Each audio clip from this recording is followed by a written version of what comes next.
kulanti wacan oo wanaagsan saaxiibada aan jecelnahay waxaad ku soo dhawaataan muuqaal cusub aan kaga hadli doono kooxda kubadda cagta Barcelona 3 dhibcood ayay ka heshay kooxda kubadda cagta Real Betis.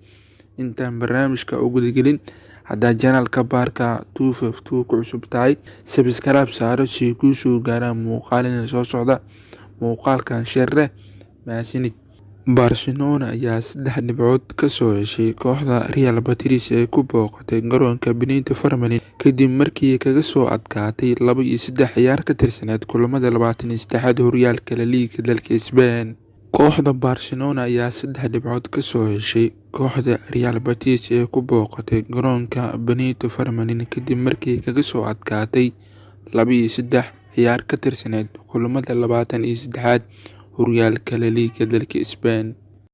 qaybtii hore ciyaarta Barcelona iyo Real Betis waxay ku soo ilaatay 2 gool iyo 2 gool.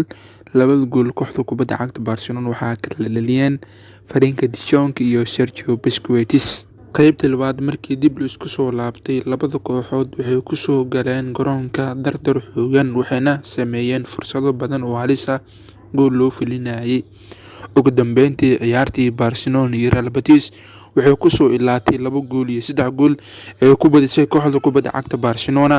3 gool waxaa kala dhaliyeen Frankie de Jong, Sergio Busquets, Kaga, 3 gool ee 3 xidig ee kala dhaliyeen waxaa caawiyay Leo Messi hadduu gool dhalinin wuu caawinayaa ninkaas wax kale waa cajiib.